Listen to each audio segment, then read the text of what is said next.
What if I told you that Roman Reigns' biggest problem is no longer Solo Sikoa? What if the tribal chief's real nightmare is the army that Solo might be building behind the scenes? Because after shocking the WWE Universe by driving a Samoan Spike straight into Roman Reigns on Raw, Solo Sikoa may have taken an even bigger step backstage on SmackDown. Reports suggest that Solo Sikoa and LA Knight sought out Haku and the feared MFT, leading to a meeting that could completely change the future of the Bloodline. And if what happened backstage is true, then Roman Reigns may be facing a war he never saw coming. Welcome back to the Ringside Observer. And today we're breaking down the shocking reports that Solo Sikoa may have aligned himself with Haku and the MFT Backstage on WWE SmackDown. Stay until the end because this story could be the beginning of the biggest Bloodline Civil War we've ever seen. For years, Roman Reigns ruled WWE through one simple principle: loyalty. The Bloodline wasn't just a faction, it was an empire built on obedience. Roman gave the orders, and everyone else followed. The Usos followed. Solo Sikoa followed. Jacob Fatu followed. And anyone who stepped out of line quickly discovered what happened when the tribal chief felt disrespected. But everything changed on Raw. Roman believed he was about to remind Solo Sikoa exactly where he belonged. He wanted Solo to prove his loyalty once again. He wanted him to attack LA Knight and show the world that he was still Roman's enforcer. Instead, Solo Sikoa did the unthinkable. He turned around and planted Roman Reigns with a devastating Samoan Spike. The arena erupted. The Bloodline was stunned. And for the first time in a long time, Roman Reigns looked vulnerable. But here's the thing. Turning on Roman Reigns is one thing. Surviving the consequences is something completely different. But Roman still has allies. The Usos remain by his side. Jacob Fatu remains one of the most dangerous men in WWE. And despite the chaos on Raw, Roman Reigns still has influence, power, and resources that very few superstars can match. Solo understands that. That's why the reports coming out of SmackDown are so fascinating. According to multiple backstage sources, Solo Sikoa and LA Knight weren't simply celebrating what happened on Raw. They were looking for reinforcements. And not just any reinforcements. They were reportedly searching for Haku and the MFT. Now, if you're familiar with wrestling history, you already know why that matters. Haku isn't just another wrestling legend. He's one of the most respected and feared figures the wrestling business has ever produced. For decades, stories about Haku's toughness have been shared by wrestlers across generations. His reputation alone commands respect. So when Solo Sikoa reportedly seeks out someone like Haku, that's not a casual conversation. That's a statement.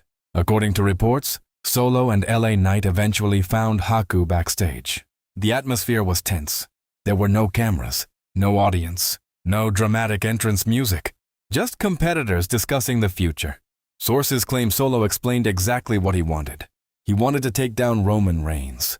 He wanted to end the Bloodline's dominance. And he wanted help. The most interesting part? Haku reportedly didn't say much. Instead, he listened. He watched. And after a long moment of silence, reports suggest he extended his hand towards Solo Sikoa. Solo shook it. No speeches, no contracts, no promises. Just a handshake. But sometimes a handshake says more than 1,000 words. Now let's talk about why this could be a huge problem for Roman Reigns. For months, Roman has operated from a position of strength. Even when family members rebelled, he always found a way to regain control. But this situation feels different. Solo Sikoa isn't standing alone anymore. LA Knight is already beside him. The WWE Universe is firmly behind him. And now there are rumors that Haku and the MFT may be willing to support him as well. That's not a rebellion anymore. That's the beginning of a movement. And movements are much harder to stop than individual superstars. Because once people start believing in something bigger than themselves, momentum becomes extremely difficult to contain. Of course, Roman Reigns won't simply sit back and watch this happen. That's not who he is. Roman built the Bloodline by crushing opposition. He's not going to surrender his throne without a fight. In fact, this situation could push Roman into becoming even more dangerous. The Usos will likely remain loyal. Jacob Fatu remains a massive wildcard. And if Roman feels cornered, there's no telling what lengths he'll go to in order to protect his empire. That's what makes this story so compelling. For the first time in years, the Bloodline feels genuinely divided. Not by one rival, Not by one betrayal, but by multiple forces pulling in different directions at the same time. Here's the bottom line.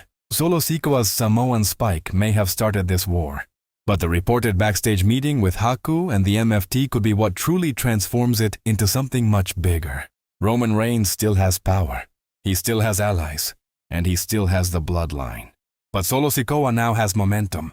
He has LA Knight, he has the fans, and if these reports are accurate, he may have gained one of the most respected names in wrestling history on his side as well. The question isn't whether a war is coming. The question is whether Roman Reigns is prepared for the army that might be standing across from him when it finally arrives. Now I want to hear from you. Do you think Haku and the MFT should officially join Solo Sikoa? Or should Solo fight Roman Reigns on his own? Drop your thoughts in the comments below. Don't forget to like, subscribe, and turn on notifications so you never miss an update. Thank you for watching the Ringside Observer, and I'll see you in the next video. Stay blessed.